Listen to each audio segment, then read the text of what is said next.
our country and in foreign countries. What is your experience? Maybe if some colleagues have some other questions. And I really like the Vida's question. It's very wide. I have to fine tune it. You say what is the what was the process? How do you see the differences? Between the process in Czech Republic and so. It's a very difficult question because we never had something like this, right? Something like this, okay. No, but this Nico, we had Nico. You can just start. Yeah, but I have to also discuss like that. Yeah, it's okay. We're ready. The other guys. National television, radio, commercial television, and so on. Well, give me a second. Okay. First question. My first question actually would be, what is your experience with the process of buying Helios, and what is your story from the past? It took quite a long time, more or less 1.5 years to take it over. We already started to be interested in Helios way earlier when we bought Nico. Nico was a very easy deal, it took roughly 6-7 months. It was taken over from Slovenia, the shares. Were just a couple of parties involved, and now we had all these institutional sellers, state-closed sellers, which were like 14, I remember, 14 sellers, so the process took really long. You also mentioned the biggest deal you made in London. What's the story about that one? The deal of the year? Yes. Yeah. We never expected that. We got the deal of the year award last year for the best. For the best deal out of 160 M&A deals in Europe last year. We were surprised. We didn't even have been at the ceremony award, which was huge. But actually, people realized that, also media realized that, and they didn't publish it.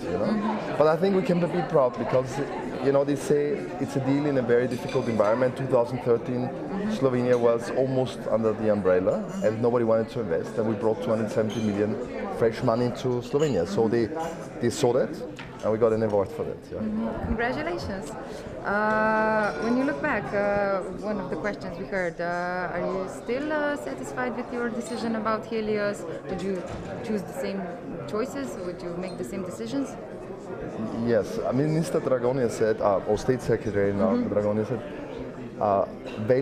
to create value is the first item on the list, what he desires when he sells the state-owned company. This list of 30 now, I think, is left. And we are, of course, thinking the same way. We want to create value. We have increased a lot EBITDA of the company. We have deleveraged the company. That's a very small half of what we had when we took over the company. So the company is now very liquid, very strong. We're doing more acquisitions soon. We paid a high price, 10.3 times EBITDA. But on the other side, we increased and improved EBITDA, even in a difficult time, especially with the Russian crisis, a lot. And Russia is still all over. We feel it in the first quarter. But we are managing the company well. And I think people start to become happy because they see we're going forward. We're creating more Slovenian managers who can do these jobs with us. And we will do a new acquisition, hopefully in the next 12 months outside of Slovenia, and then integrate it into Slovenia. Sorry, could you tell us some about your opinion about Slovenia, the environment for foreign investors? Yeah. Also from your case, Point of view. what have you learned from this Slovenian environment, also political, business, Economic. Okay. any other lobbies? Yeah, I think it's a tough environment. You have to deal with media. You cannot just avoid them by ignoring them like in other countries. We never had a problem with Nico. 2008, when we took over and improved this company to the world-leading leverage company, we never had one single sentence. Now we had a lot of to deal with media in last year, especially in front of the elections. On the other side, we have been always very happy. We have done a very nice deal. We have paid way much more than the industry would normally pay for such a company. 8.6 would be a multiple to pay for such a company in Europe. We paid 10.3, but the EBITDA was improved a lot by us.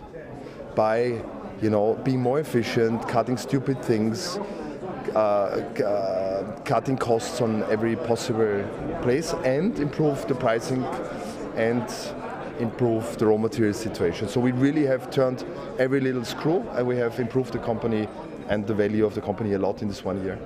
But where were the biggest problems? I mean, when you wanted to buy, what were the biggest rocks that you had to climb over?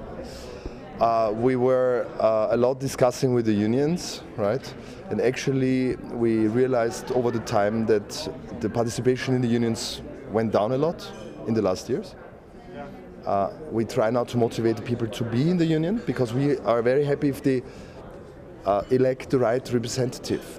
You want to have somebody on the other side who fights for the people, yeah, on the one side, but who is reasonable on the other side, not just for political motivation, right, but much more for reasonable motivation. You know, at the end of the day, the people don't hate foreigners, for sure.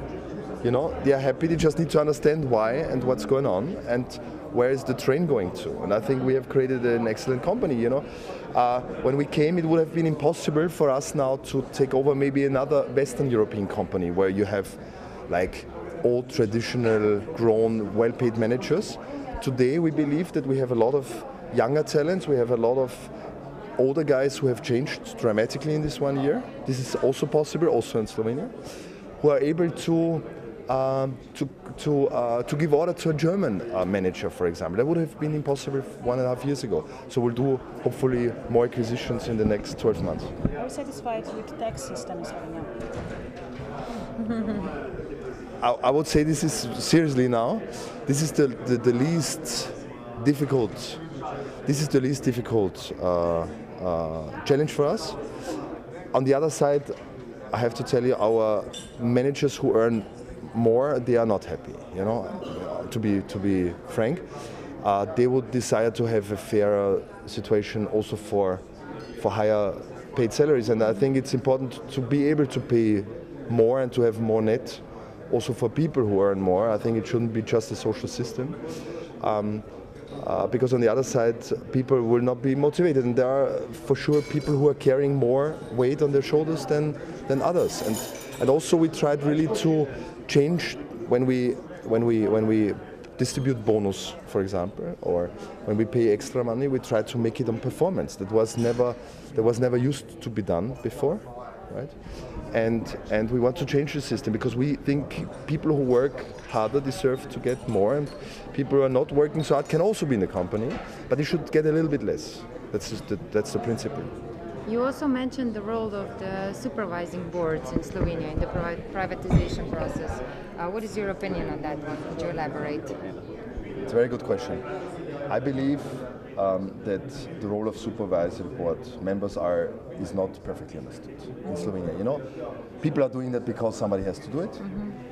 Many of them are nominated by politics or by the managers themselves or by representation of the owners, and that's completely wrong. There's only one function for a supervisory board. That means, you know, you need to control in your own name the company and the managers. You need to fire and to hire them. If they are good, you get them on board, educate them and develop them. If they're not so good, you need to find other ones. And this is not really been done greatly in Slovenia. Okay, thank you very much.